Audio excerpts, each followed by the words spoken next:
بسم اللہ الرحمن الرحیم۔ حضرت عثمان رضی اللہ تعالیٰ عنہ کی عظمت اور فضیلت اظہر من الشمس ہے اور کسی سے ڈھکی چھپی بات نہیں۔ حضرت عثمان رضی اللہ تعالیٰ عنہ کا دور حکومت ایک تابناک اور روشن باب ہے۔ حضرت عثمان غنی رضی اللہ تعالیٰ عنہ نے اپنے دور حکومت کے اندر بہت سارے ترقیاتی منصوبوں کو پائے تکمیل تک پہنچایا اور کئی ایسے ترقیاتی منصوبوں کا آغاز کیا جن کا سلسلہ تا قیامت صرف امت مسلمہ نہیں پوری دنیا میں قائم اور دائم رہے گا۔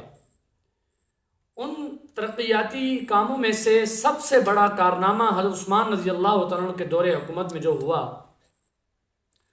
وہ یہ تھا کہ حضرت عثمان رضی اللہ تعالیٰ عنہ چونکہ قرآن کریم کے شان نزول سے بخوبی واقف تھے، تو حضرت عثمان رضی اللہ تعالیٰ عنہ نے متعدد نسخوں کو جمع کر کے ایک مصحف پر امت کو جمع کیا اور اس کی کاپیاں مختلف علاقوں میں مختلف صوبوں کے اندر ارسال کی۔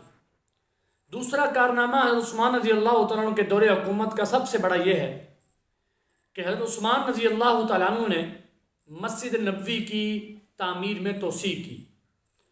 تیسرا، حضرت عثمان رضی اللہ تعالیٰ عنہ نے مفتوحہ علاقوں کے اندر مدارس، مساجد اور دین سیکھنے کی جگہ کو قائم کیا، اور اسی طرح حضرت عثمان رضی اللہ تعالیٰ عنہ نے 44 لاکھ مربع میل پر اسلام کے جھنڈے کو لہرایا۔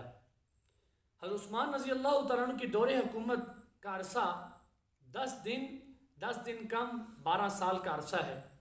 حضرت عثمان رضی اللہ تعالیٰ عنہ نے حضرت عمر رضی اللہ تعالیٰ عنہ کے دور خلافت کے اندر پولیس کی چوکیاں، پولیس کا محکمہ قائم ہو چکا تھا، لیکن پولیس کی چوکیاں حضرت عثمان رضی اللہ تعالیٰ نے اپنے دور حکومت کے اندر قائم کی۔ اسی طرح حضرت عثمان رضی اللہ تعالیٰ نے ہر علاقے کے ساتھ علاقے کے مکینوں کے لیے چراگاہوں کا انتظام کیا تاکہ ان کے چوپائے وہاں سے اپنا پیٹ بھر سکیں۔ اسی طرح عثمان رضی اللہ تعالیٰ نے مؤذنین کی تنخواہوں کو مقرر کیا۔ ازواج مطہرات اور اہل بیت کے افراد کے لیے جو وظیفہ مقرر تھا